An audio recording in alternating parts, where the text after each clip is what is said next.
Assalamualaikum warahmatullahi wabarakatuh. Perkenalkan, nama saya Munawarah dari jurusan Administrasi Negara.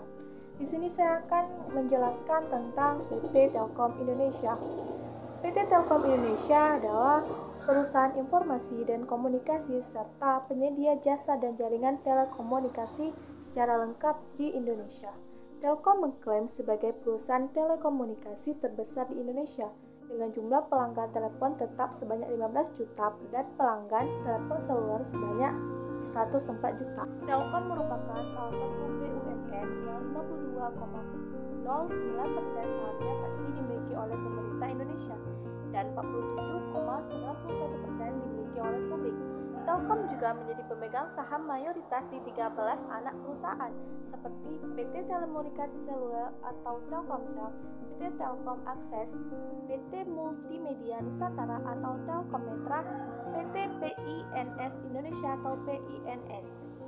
Direktur utama Telkom saat ini adalah Ririk Adriansyah yang diangkat berdasarkan hasil rapat umum pemegang saham tahunan atau RUPST Telkom tahun buku 2018 pada 24 Mei 2019.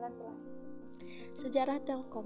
PT Telekomunikasi Indonesia didirikan pada 23 Oktober 1856. Kemudian diluncurkan kembali pada tanggal 23 Oktober 2009. PT Telekomunikasi Indonesia merupakan badan usaha milik negara atau BUMN sekaligus perusahaan publik yang bergerak di bidang penyedia jasa layanan telecommunication, information, media, entertainment, and service entertainment. Telkom mempunyai jaringan terbesar dan wilayah cakupan terluas di Indonesia yang senantiasa berupaya untuk memberikan layanan terbaik dalam meningkatkan taraf hidup masyarakat. Status kepemilikan adalah perusahaan milik negara yang sahamnya diperdagangkan di Bursa Saham.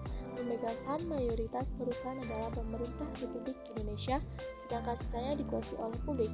Saham perusahaan diperdagangkan di Bursa Efek Indonesia atau BEI, New York Stock Exchange atau NYSE, London Stock Exchange atau LSE, dan Public Offering Retail Listing atau POWL di Jepang.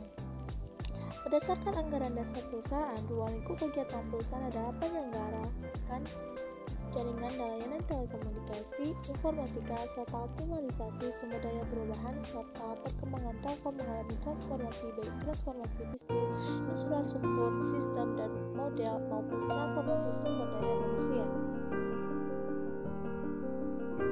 Kemudian, Telkom mempunyai fungsi dan tugas, yaitu memberikan pelayanan excellent kepada para pelanggan, yaitu pelayanan yang prima kepada pelanggan, melaksanakan perbaikan-perbaikan yang berhubungan dengan perkembangan telekomunikasi, menghasilkan suatu produk jasa layanan yang sangat dibutuhkan dan digemari oleh pelanggan.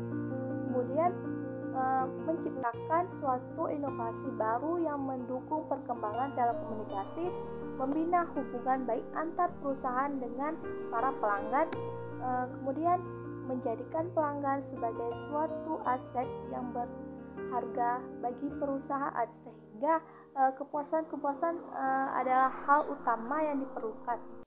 Hanya sekian yang dapat saya jelaskan, mohon maaf jika ada kesalahan. Semoga bermanfaat. Wabillahi taufiq wal hidayah. Wassalamualaikum warahmatullahi wabarakatuh.